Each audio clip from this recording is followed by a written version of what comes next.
నంద్యాల జిల్లా కానాల గ్రామస్తులు జిల్లా కలెక్టర్ కార్యాలయం వద్ద ఆందోళన చేపట్టారు. తమకు కేటాయించిన ఇళ్ల స్థలాల్లో నిర్మాణానికి కొంత సమయం ఇవ్వాలంటూ నిరసన చేశారు. తమ ఇళ్ల స్థలాలు రద్దు చేయొద్దంటూ కలెక్టర్కు వినతిపత్రం అందజేశారు. ఇండ్ల నిర్మాణానికి సరైన వసతులు ఏర్పాటు చేయాలని డిమాండ్ చేశారు.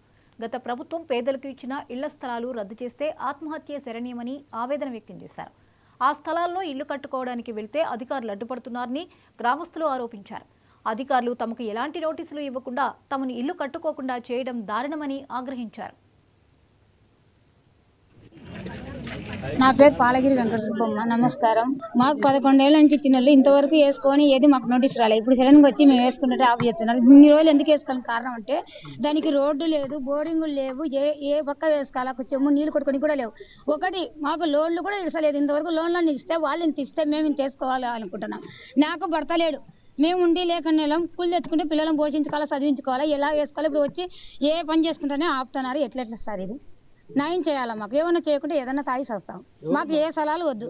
సచివాలయం మా ఇంటి దగ్గర సార్ ఎవరు రాసుకోపోయినారో తెలియదు. మాకు ఒకటైతే ముందుగానే నోటీస్ కూడా రాలేదు. ఇట్లా రాసుకోపోతే మేము ఆపుకొని కూడా అది సార్ మాకు న్యాయం కావాలి. ఇప్పుడు మాకు ఇల్లు వేసుకుంటాం.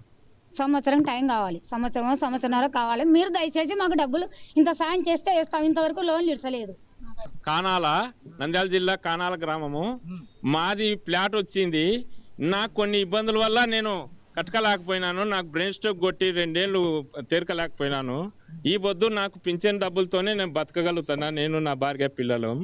కానీ ఈ పొద్దు వచ్చి ఇది కట్టుకోకుంటే మేము తీసుకుంటాము అది ఇదని అట్ట కూడా చెప్పుకోకుండా మీరు కట్టాకండి చేయకండి అంటే ఈ పొద్దు ఏం తెచ్చా పంటలు వేసుకున్నాం చేసుకున్నాం అంతో ఇంత డబ్బు తెచ్చుకొని కొట్టం వేసుకొని ఏదో ఒకటి కాపురం చేసుకొని ఏదో చేసుకుందామంటే పొద్దు మేము కట్టనీయము, మేము రానియము, మాకు పైనుంచి వచ్చింది అది ఇదని అందరు బెదిరిస్తున్నారు.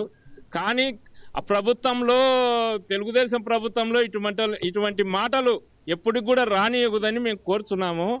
తినాలా ఇప్పుడు కూడా బాడెక్కుండా ఇంట్లో 2000 రూపాయలు బాడెక్కుండాను. ఎవరికన్నా కానీ సహకరించి టైం ఇచ్చి ఇన్ని రోజులకు పెట్టి చేసుకోవాలమ్మా.